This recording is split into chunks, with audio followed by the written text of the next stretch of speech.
সকলকে নিয়ে আবার সালাম বিনিময় করছি। আশা করছি সালামের জবাবটা সবাই মিলে জোরে সোরে দিবেন। আসসালামু আলাইকুম ওয়া রাহমাতুল্লাহি ওয়া বারাকাতুহু। আল্লাহ পাকের দরবারে লক্ষ কোটি শুকরিয়া, যিনি প্রচন্ড শীতের ভিতরেও আপনাকে আমাকে শুধুমাত্র কোরআনের ডাকে সাড়া দিয়ে ঘর বাড়ি ছেড়ে এই ময়দানে আসার তৌফিক দান করেছেন। যে আল্লাহ পাক আপনাকে আমাকে এই সুযোগটুকু দিলেন, সেই আল্লাহর দরবারে সবাই মিলে শুকর গুজার হচ্ছি। কারোর জবান বন্ধ থাকবে না, সবাই মিলে বলছি আলহামদুলিল্লাহ। আরেকটু জোরে বলুন তো আলহামদুলিল্লাহ। আল্লাহ বলতেছেন হুয়াল্লাহুল্লাযী লা ইলাহা ইল্লাহু আলিমুল গায়বি ওয়াশ শাহাদাতি হুয়ার রাহমানুর রাহিম।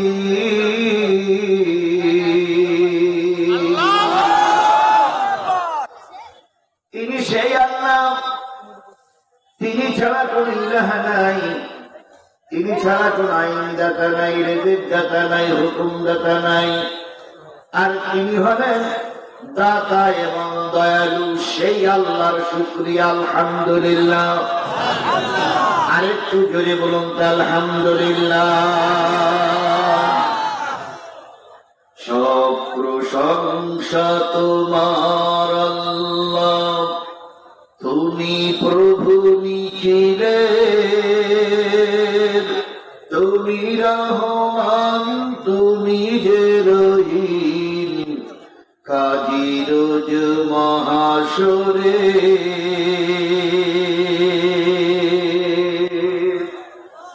বিশ্ব মানবতার শ্রেষ্ঠ বন্ধু, সমস্ত নবী রাসূলদের শ্রেষ্ঠ রাসূল, আমাদের প্রিয় ভাজন নেতা, যার সুপারিশ ছাড়া কোনো মানুষ জান্নাতে যেতে পারবে না, সেই নন্দিত নেতার নামে প্রাণ ঢালা দুরূদ সালাম সবাই মিলে বলছি সাল্লাল্লাহু আলাইহি ওয়াসাল্লাম। বন্ধুগণ, রাসূল সাল্লাল্লাহু আলাইহি ওয়াসাল্লাম এই পৃথিবীতে আসার পরে তিনি কি তার বাবাকে দেখেছিলেন? জোরে বলেন, দেখেছিলেন? দেখেন নাই। রাসূল দুনিয়ায় আসার আগেই তার বাবা বিদায় হয়ে গেছে। কথা বলেন ঠিক না বেশি? আচ্ছা, আল্লাহ চাইলে কি তার বাবাকে বাঁচাই রাখতে পারতেন না? তাহলে রাখেননি কেন? কেন রাখেননি ও প্রশ্নের উত্তর কেউ দিতে পারবে না। তবে আমাদের ধারণা, আল্লাহ জাতিরে বুঝাবে যে যদি তোমার বাবা নাও থাকে তবু তুমি দ্বীনের পক্ষে থাকতে পারবে। আল্লাহ নবী যখন মায়ের পেটে আমিনা স্বপ্ন দেখতে লাগলেন, কে কে যেন দেখে বলতেছে, ও আমিনা, তোমার পেটে বিশ্বের সর্বশ্রেষ্ঠ মানুষটাই জন্ম নিচ্ছে। আমিনা ঘুম থেকে দেখে স্বামীকে বলতেন, স্বামী, স্বপ্ন দেখলাম বিরাট একটা সুন্দরী মানুষ, সুন্দর মানুষ, সে আমাকে সে বলে যাচ্ছে আমাদের তোমার আর আমার মাধ্যমে নাকি বিশ্ব নবী দুনিয়ায় আসবে। কয়েকদিন পরে বিবি মারিয়াম, মা হাজেরা দুইজন আমিনার হাত ধরে বললেন, আমিনা তৈরি হও, নবীদের শেষ, সমস্ত নবীর শেষ নবী তোমার পেট থেকে দুনিয়ার মুখ দেখবে।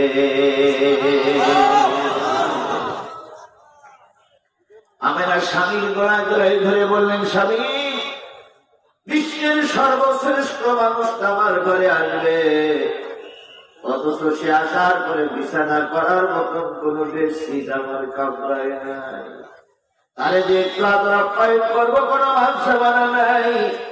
যদি কিছু মাল সামানা হতো তাহলে আমরা সে আসার পরে আমরা তার একটু মেহমানদারি করতে পারতাম। আব্দুল্লাহ চিন্তা করলেন, এত বড় একজন ভালো মানুষ আমার ঘরে আসবে, কিছু মাল সামানা তো দরকার।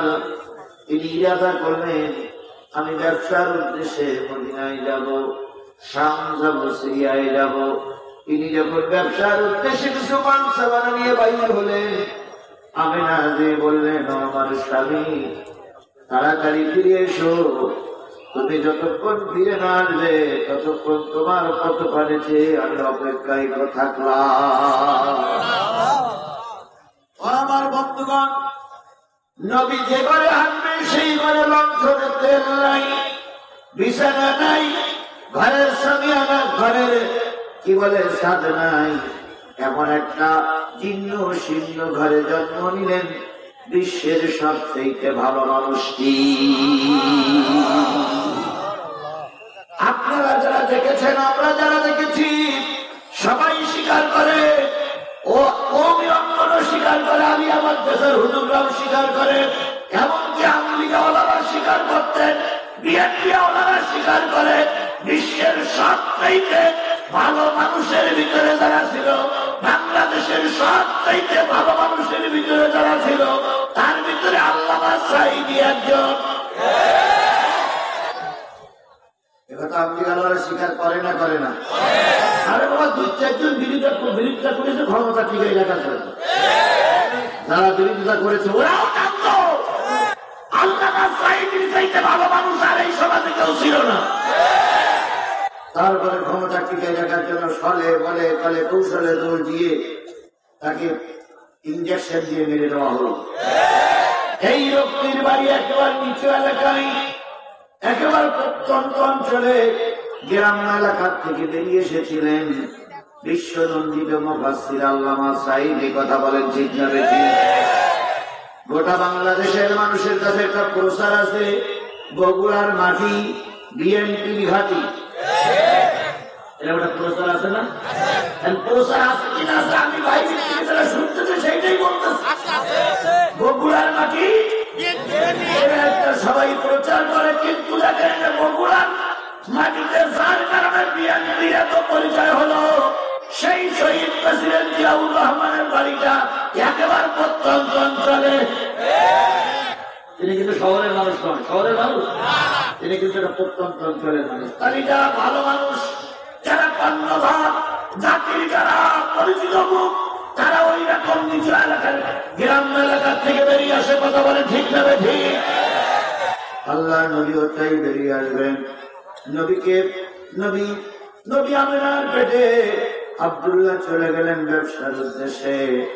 ছেলে আসবে, মনে বড় সাধ, মনে বড় ইচ্ছা, মনে বড় করুণা, মনে বড় মায়া, সন্তান এসে যেন কষ্ট না পায়। 5 মাস 6 দিন যখন বয়স আমিনার পেটে মোহাম্মদ, তখনই নবী চলে গেলেন ব্যবসার উদ্দেশ্যে। 6 মাস বয়স হয়ে গেছে নবী যখন মা আমিনার পেটে 6 মাস, তখন বাবা ব্যবসা করে ফেরার পথে আল্লাহ পাক মালিকুল মউতকে পাঠিয়ে দিলেন, ও মালিকুল মউত, নবীর আব্বার জানটা কবজ করে নিয়ে এসো। আজরাইল আলাইহিস সালাম মালিকের কাছে প্রশ্ন করার শক্তি, সাহস, সামর্থ্য রাখে না, তারপরে প্রতিষ্ঠিত করতেছে। আল্লাহ জিজ্ঞেস করলেন, মালিকুল মউত প্রতিষ্ঠিত করতেছে কেন?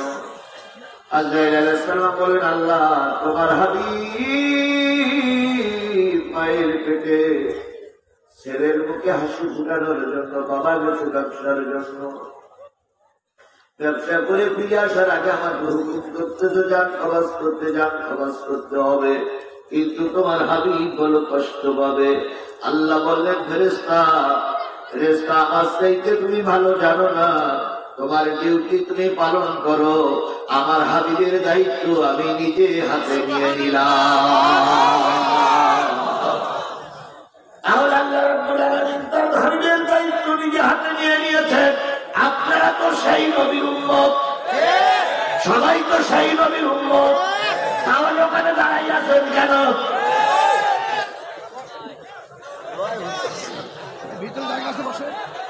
আপনারা যদি নবীর উম্মত হইতে রাস্তায় ঘুরে বেড়াচ্ছেন কেন? আপনারা এখানে বসে থাকলেও কাবারুক দেবে না, কাবারুক দেবে যখন সময় হবে তখনই পাবে। ও রাস্তায় যদি মিছিলও করে কর্তৃপক্ষ এখন কাবারুকের ঝুলি খুলবে না। হাউস ইকবার বাড়ি ফেলাচ্ছেন না, ভিতরে আসেন।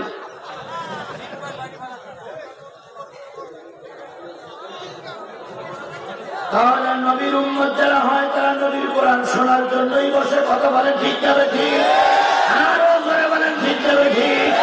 এই জন্য সকল নবীর উম্মতের কাছে আহ্বান করছি, যদি আল্লাহ আপনার রব হয়, নবী আপনার নেতা হয়, কোরআন যদি আপনার সংবিধান হয়, অবশ্যই কোরআনের মাহফিলে আপনি আসবেন। যদি না আসেন তাহলে বুঝতে হবে আপনি নবীর উম্মত হতে পারেন নাই। বাংলায় ওয়াজ করতেছি না, আরবিতে ওয়াজ করছি, কেন আপনারা বোঝেন না? গতকালকের মাহফিল হয়ে গেছে, আজকের মাহফিলের পরে আগামীকাল মাহফিল আর হবে? জোরে বলেন হবে?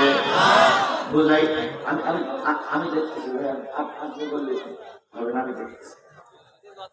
বুঝাইলে যারা বোঝে তারা আবু বকরের সঙ্গে জান্নাতি কথা বলে, ঠিক দেবে ঠিক। আল্লাহ রসুলের চাইতে বড় বক্তা পৃথিবীতে আর কেউ, সেই নবী ওয়াজ করেছিলেন, আবু জেহেল ওয়াজ মানিনি, আবু বকর ওয়াজ মেনে নিলেন। ওমর তো দূর থেকে এসে নবীর কালেমা পড়ে নবী প্রেমিক হয়ে গেলেন। আমি সেই নবীর নামে নাযিলকৃত কোরআনের কথা বলতেছি। যদি আবু জেহেল মার্কা মুসলমান এখানে থাকে, ওরে যতই বুঝানো হোক ওর ভিতরে বুঝ আসবে না। আর যদি আবু বকরের উত্তরসূরি হয়, 10 মিনিটের ভিতরে ঘর বাড়ি ফেলাই রেখে আল্লাহর কোরআনের মাহফিলে এসে বসবে।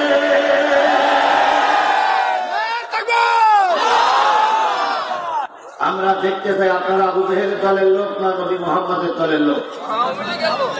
সময় দিলেন কয় মিনিট?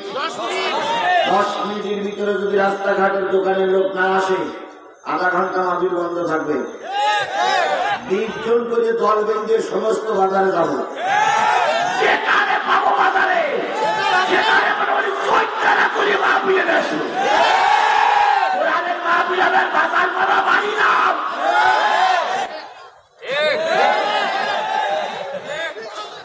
ঠিক আছে না? তাহলে 10 মিনিট সময় দিলাম, রাস্তাঘাটে দোকানে বাড়িতে যারা আছেন চলে আসেন। নতুবা এই লোক দিয়ে বাড়িতে যদি সব দিন আর 24 যায়, বাচ্চাটা বড় ভয় পাবে। বুঝাইলে যারা বোঝে তারা আবু বকরের সঙ্গে জান্নাতি কথা বলে, ঠিক যাবে ঠিক। আর বুঝাইলে যারা বোঝে না তারা ফেরাউনের সঙ্গে জায়গায় চলে যাবে। এই জন্য আমি আপনাদের হাতে ধরতেছি, পায়ে ধরতেছি, কোরআনের মাহফিলে বসুন। আমি কিন্তু সারা রাত ওয়াজ করবো না, যতক্ষণ আমার সময়। এতক্ষণ ওয়াজ করার পরে আর বক্তারা ওয়াজ করবে, সে সময় আপনি কি করবেন ওটা আপনার ব্যাপার। কিন্তু কোরআনের আলোচনা চলছে, কোন মুসলমানের বাচ্চা রাস্তায় ঘুরতে পারে না। কোরআনের আলোচনা চলছে, কোন মুসলমানের বাচ্চা ঘরে শুয়ে থাকতে পারে না। কোরআনের আলোচনা চলছে, কোন মুসলমানের বাচ্চা বাজারের দোকানে থাকতে পারে না, যদি সে মুসলমানের বাচ্চা হয়ে।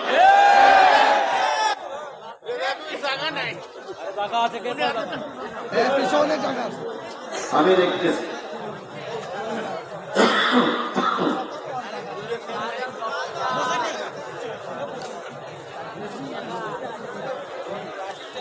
তাহলে নবী এসেছিলেন গরিব ঘরের ভিতরে, কথা বলেন ঠিক যাবে ঠিক। 6 মাস বয়স নবী। এই সময় বাবা গেছেন কিসের জন্য? বাবা ছেলের মুখে হাসি ঘুরাবে তাই ব্যবসার জন্য মদিনার থেকে ব্যবসা করে অনেক মাল সামানা কিনলেন। এটা আমার সোনা মানিকের জন্য জুতা, এটা আমার সোনা মানিকের জন্য শিশু কাপড়, এটা আমার সোনা মানিকের জন্য মাথার ক্যাপ, এটা আমার সোনা মানিকের জন্য তেল।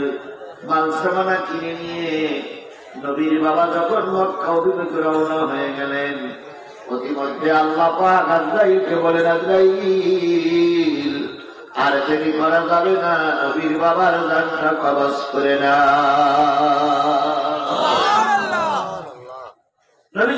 নবীর বাবা যখন মৃত্যুর সঙ্গে শায়িত, সেদিন আব্দুল্লাহর চোখ বেয়ে টপ টপ টপ টপ করে পানি পড়তেছিল। সাথীরা জিজ্ঞেস করেছিল, ও মুসাফির ভাই, ও মুসাফির ভাই, ও মুসাফির ভাই, ব্যবসায়ী ভাই, যাওয়ার আগে কোন ওসিয়াত তোমার কাছে আছে কি? কান্দ কেন? আব্দুল্লাহ বললেন, না রে ভাই, আমার কোন ওসিয়াত নাই, কিন্তু আমার জীর্ণ শীর্ণ ঘরের ভিতরে বিশ্বের সর্বশ্রেষ্ঠ মানুষ আসবে। আমি আমার এই বাচ্চার জন্য অনেক কিছু কিনলাম, কিন্তু মালিক মনে হয় বাচ্চার মুখটা দেখার সৌভাগ্য আমাকে দিলেন না। আল্লাহ যেটাই বলে ওটাই খুশি। ও আমার দেশবাসী, বগুড়ার মানুষেরা, টেনশন চিন্তা করার কোন দরকার নাই। যার কেউ নাই তার একমাত্র ভরসা হলো আল্লাহ।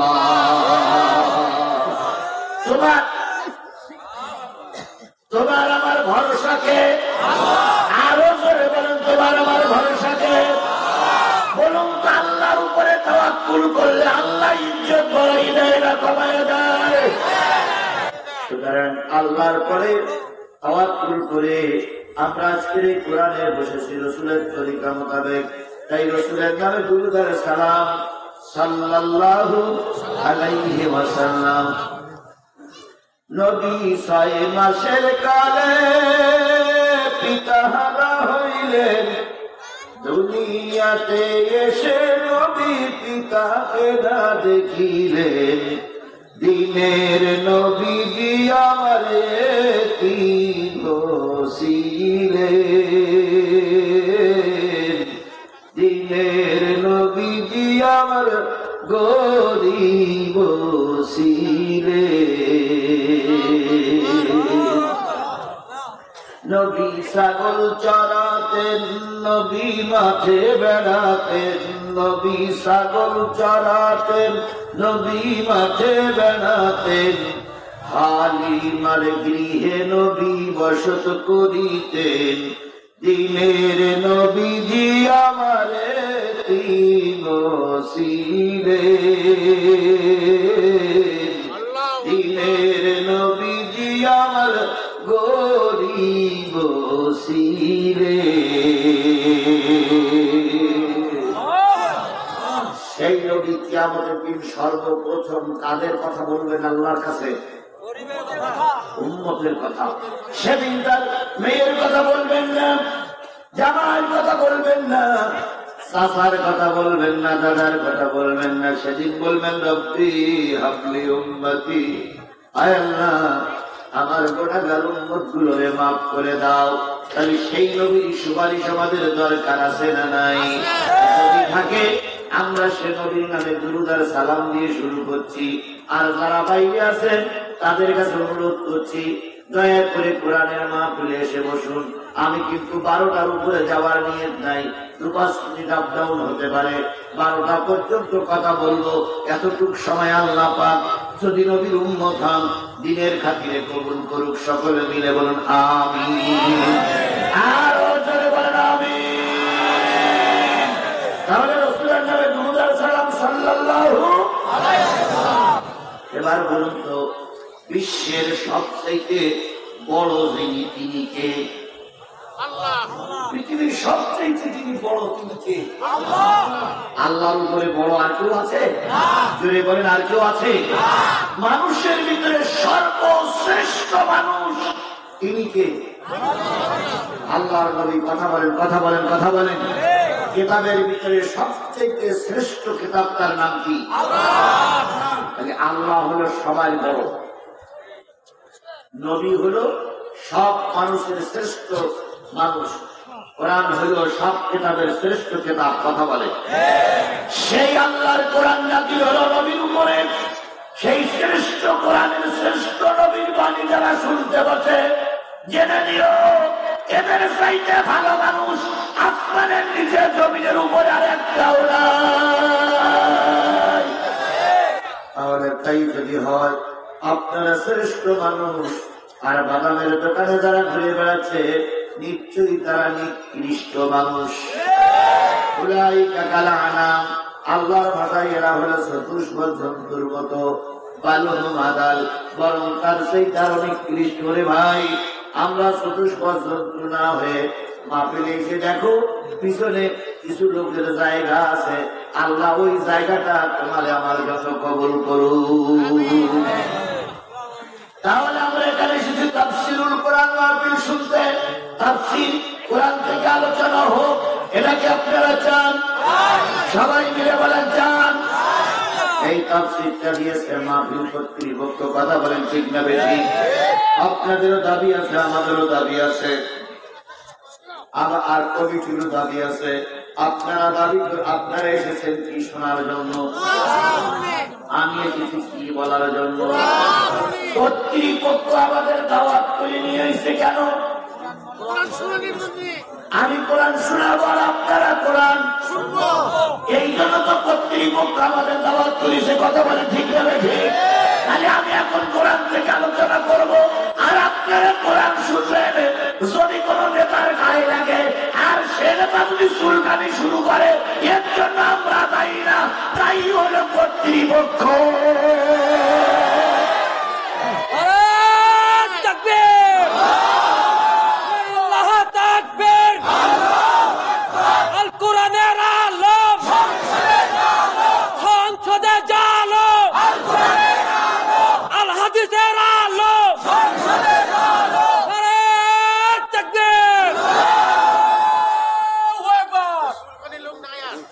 আচ্ছা বলুন তো ভাই, ইলিশ মাছ খাইলে চুলকানি একটু বেশি হয় না?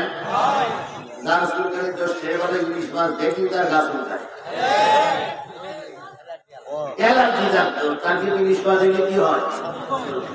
আমাদের দেশে কিছু নেতা, কিছু লোক আছে, কিছু হুজুর আছে, কিছু বামপন্থী ডানপন্থী লোক আছে, আলেম ওলামা দেখলেই গা চুলকানি শুরু করে। সমাজে এত অন্যায় হয়, সেগুলো চোখে দেখে না, জড়িয়ে জড়িয়ে হুজুরদের ভুল ধরার জন্য লাঞ্চে উঠিয়ে পড়িয়ে লেগে যায়। হুজুরদের ভুল ধরো না, যারা না পড়লে নিশ্চয়ই হুজুরির প্রয়োজন হবে। এখন হুজুরদের দেখলে চুলকানি হয়, তাহলে জানা যাকে কৃষ্ণ হুজুরদের পড়াবা। সুতরাং আলেমরা হলো এই সমাজের শ্রেষ্ঠ সন্তান, কথা বলেন। আমরা মুক্তিযোদ্ধাদের বলি শ্রেষ্ঠ সন্তান, অবশ্যই আমরা শ্রেষ্ঠ সন্তান বলি, কিন্তু যদি ঈমান না থাকে কোন শ্রেষ্ঠ সন্তান দিয়ে জান্নাতের মুখ দেখা যাবে না। জান্নাতে গেলে আগে লাগবে ঈমান, ঈমান, ঈমান। হিন্দু একজন মুক্তিযোদ্ধা মারা গেছে, ইউনো সাহেব এসে সেলুট দিল,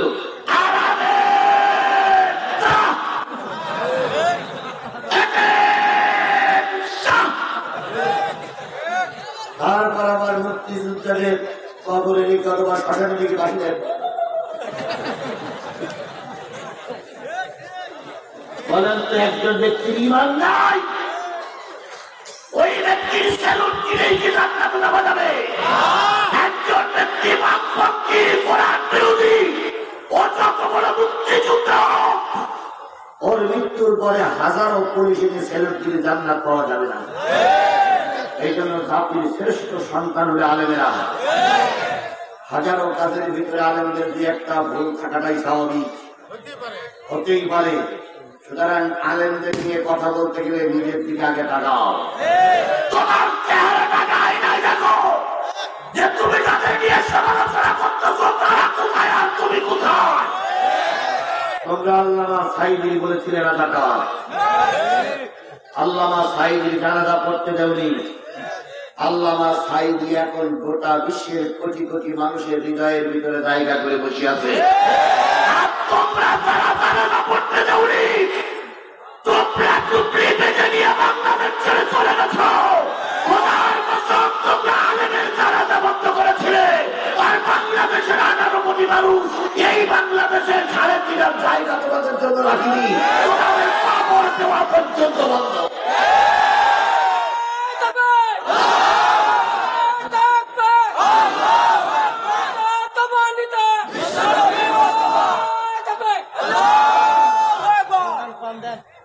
বন্ধুগণ, যখন ওরা সবাই ক্ষমতার মসনদ ধরে রেখেছিল, তখন জিহাদি কি ওয়াজ করিনি? কথা বলেন, জিহাদি ওয়াজ করিনি? গাবতলীর মাটিতে যখন চারিদিক থেকে ওরা আক্রমণ করলো, নেতারা এসে যখন বললো জিহাদির আলোচনা করতে দেওয়া হবে না, আমি কর্তৃপক্ষকে বলেছিলাম আমাকে শুধু একটু মাঝ পর্যন্ত যাওয়ার সুযোগ করে যাওয়া। বক্তব্যটা হয়ে গেল, যেখানে নিষেধ করা হলো জিহাদি মঞ্চে আসবে না, সেখানে আসলো কি করে? আমি সেদিন যে জাতির সামনে 1 মিনিট কথা বলেছিলাম, জিহাদি দীর্ঘ 15 বছর রাজ করছে, জিহাদ কোনো জায়গায় করেনি। আজকে জাতিকে নিয়ে জিহাদের ময়দানে থাকতে চাই, কারা কারা রাজি আছো? 2 হাত উঁচু করে দেখাও।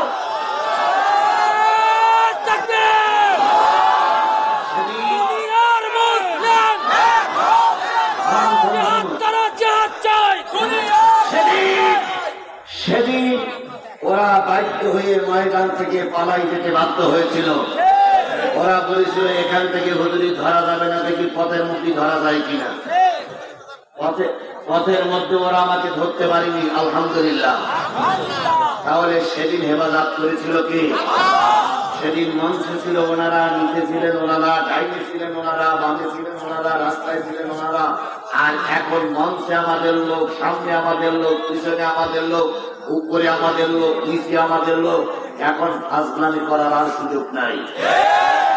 সেদিন মঞ্চে কথা বলতে নিষেধ করেছিলেন, আল্লাহর কসম আজকে মঞ্চের সব লোকগুলো জবাব দিয়েছি। আজকে যদি কেউ কথা বলতে নিষেধ করে, তার চিৎপাটা টেনে পুকুরে দিয়ে খাওয়ানো হবে, তার নিষেধাজ্ঞা মানা হবে না, হবে না।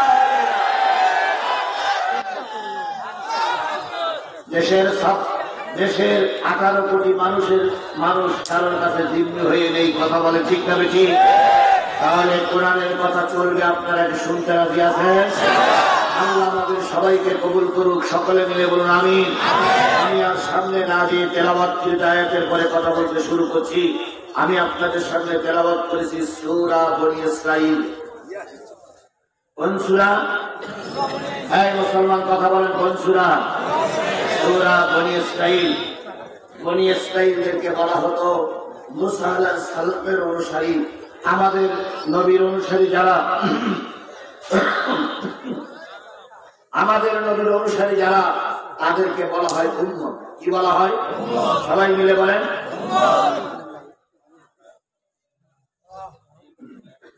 আর বনী ইসরাঈলের মুসা আলাইহিস সালামের অনুসারী যারা, তাদেরকে বলা হয় বনী ইসরাঈল। মুহাম্মদ সাল্লাল্লাহু আলাইহি অনুসারীদেরকে সূরাটার নাম হচ্ছে সূরাতুল বনী ইসরাঈল।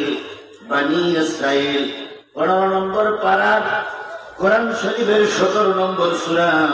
সূরাটার নাম হচ্ছে সূরা বনী ইসরাঈল। কথা বলেন ঠিক না বেশি? বন্ধুগণ, 111টা আয়াত, 16টি রুকু, মক্কায় অবতীর্ণ সূরা সমূহের ভিতরে একটা অন্যতম সূরা বনী ইসরাঈল। আজকের বিষয় হলো আল্লাহ রাব্বুল আলামিন বলতেছে, সুন্নাতা মান ক্বাদ আরসালনা ক্বাবলাকা মির রুসুলিনা ওয়ালা তাজিদু লিসুন্নাতিনা তাহবীলা। সূরা বনী ইসরাঈলের সূরার মোট আয়াত কত বললাম? 111টা আয়াতের ভিতর থেকে আমি আপনাদের সামনে তেলাওয়াত করেছি 77, 78, 79, 80। কয়টা? আর একটা জোরে বলেন। আল্লাহ বলতে সুন্নাত মানে নিয়ম। কদার সাল্লা ক্বাবলাকা মির রুসুলিনা, আমি এমন কিছু নিয়ম আপনার পরিবর্তন করলাম নবী গো, যে নিয়ম অতীতের লোকদের ব্যাপারেও ছিল, অতীতের লোকদের বেলাও ছিল। ওয়ালা তাজিদু লিসুন্নাতিনা তাহবীলা। মনে করবেন না নতুন করে কোন নিয়ম আপনার পরে প্রেরণ করলাম। যে নিয়ম আপনার পরে প্রেরণ করছি, অতীতের নবীদের বেলাও সে নিয়ম ছিল।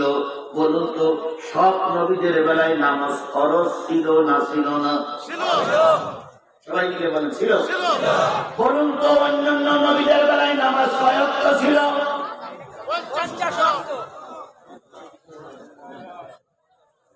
কোন নবীর বেলায় 2 ওয়াক্ত, কোন নবীর বেলায় 1 ওয়াক্ত, কোন নবীর বেলায় একবার সিজদা করলেই হয়ে যেত, কোন নবীর বেলায় 3 ওয়াক্ত নামাজ পড়লে হয়ে যেত, শুধুমাত্র আমার নবীর বেলায় আসলো কয় ওয়াক্ত? এবার বলুন তো অন্যান্য নবীদের বেলায় রোজা ফরজ ছিল না ছিল না? বলুন তো কয়টা রোজা ফরজ ছিল? ইয়া আইয়ুহাল্লাযীনা আমানু কুতিবা আলাইকুমুস সিয়াম কামা কুতিবা আলাল্লাযীনা মিন ক্বাবলিকুম। এই ইমানদারেরা, তোমাদের বেলায় রোজা ফরজ করা হয়েছে যেমন তোমাদের পূর্ববর্তীদের জন্য ফরজ ছিল। তাহলে বোঝা গেল আগের মানুষের বেলায় রোজা ফরজ ছিল সে কয়টা? বলতে ভাবতেছেন না, তবে শোনেন, মহররমের 5 তারিখে আশুরা, এই 1 থেকে 10 পর্যন্ত আগের নবীর বেলায় রোজা ছিল ফরজ। তাহলে তাদের বেলায় রোজা ছিল কয়টা? আরো ধরে বলেন। কেউ কেউ বলেছে জিলহজের 1 থেকে শুরু করে 9 জিলহজ পর্যন্ত রোজা ছিল বাধ্যতামূলক। তাহলে বোঝা গেল সেখানেও 10টা। মহররম যদি ধরি 10টা, জিলহজের 1 তারিখ থেকে 10 তারিখ পর্যন্ত ধরি যদি, সেখানেও 10টা। কারোর বেলায় 3টা, কারোর বেলায় 4টা, কারোর বেলায় 10টার বেশি ছিল না। আর আপনার আমার নবীর বেলায় রোজা ফরজ হলো কয়টা? খালি রোজা আগে ফরজ ছিল, নামাজ আগে ফরজ ছিল, কম হোক আর বেশি হোক। আল্লাহ বলতেছে নবী গো, আমি আপনার বেলায় কিছু নিয়ম বলে দিলাম, মন খারাপ করেন না, আপনার উম্মতেরা যেন মন খারাপ করে না। প্রতীকের নবীদের বেলায় যেমন কিছু নিয়ম ছিল, সেরকম কিছু নিয়ম আপনার বেলায় চাপিয়ে দিলাম। এই নিয়মগুলো পালন করো। এটা তোমাদের জন্য নতুন কিছু নয়, এটা সকলের জন্য বাধ্যতামূলক ছিল। এবার বলুন তো, পৃথিবীতে যত নবী আসছে কোন নবী কি বেনামাজি ছিল? আরো করে বলেন, কোন নবী কি বেনামাজি ছিল? তুমি আর আমি যদি নবীর উম্মত হই, অবশ্যই তোমাকে নামাজি হওয়া লাগবে। দুটো গোশত জবাই খেলাম আর খাওয়ালাম, আর বললাম আজকে খাওয়াটা খুব ভালো হয়েছে। আর জান্নাতে গোশত খেয়ে দই মারা বসির মতন নাকি? গরু খেয়ে দই মারা তো গরুর মতন না। সুন্নাত তোমার ভিতরে থাকা লাগবে। কোন নবী বেনামাজি ছিল না, তোমাকে আমাকে বেনামাজি হওয়া যাবে না। এরপর আল্লাহ পাক বলতেছে নিয়মটা কেন বলে দিলাম, সতর্কতা কেন করলাম, শোনো। আকিমিস সালাতা লিদুলুকিশ শামসি ইলা গাসাকিল লাইলি ওয়া কুরআনাল ফাজর ইন্না কুরআনাল ফাজরি কানা মাশহুদা।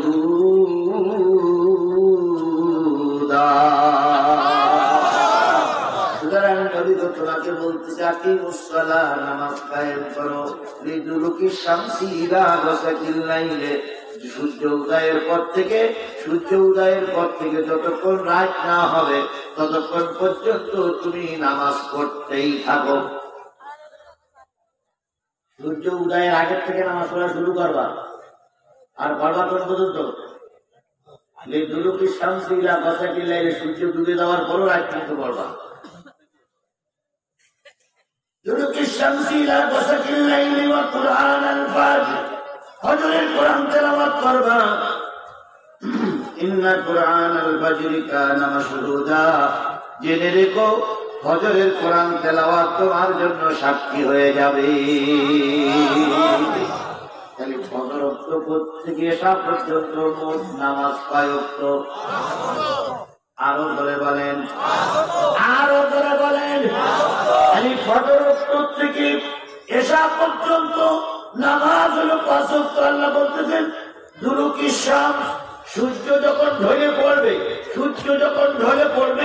পূব দিগান্ত থেকে পশ্চিম দিগান্তে যখন দুলুকিশ শামস, সূর্য যখন একটু ঢলে পড়বে, সেখান থেকে নামাজ পড়া শুরু করো ইলা গাসাকিল লাইলি, রাত পর্যন্ত। সূর্য ঢলে পড়লে নামাজ শুরু করলাম। রাতের নামাজের নাম কি? এশার নামাজ। তাহলে সূর্য ঢলে পড়লে শুরু করলে রাতের নামাজ পর্যন্ত কয় ওয়াক্ত হয়? না, 4 ওয়াক্ত হয়। বলুন তো সূর্য ঢলে পড়লে কোন নামাজ? এরপরে মাঝখানের একটা নামাজ কোন নামাজ? এরপরে সূর্য ডুবে গেলে কোন নামাজ? এরপরে রাতে কোন নামাজ? আমি কয় ওয়াক্ত নামাজ পাইলাম? ও মুসলমান নারী আর পুরুষ, আজকের ইশারা সব মাহফিল আসছো, এই 4 ওয়াক্ত নামাজ যদি কোন ব্যক্তি আজকের থেকে এই মুহূর্তে থেকে তাওবা করে 4 ওয়াক্ত নামাজ পড়ে, ওই ব্যক্তি আল্লাহর দোজখে যাবে না। দোজখে যাচ্ছেন কারা কারা একটু হাত তোলেন তো ভাই।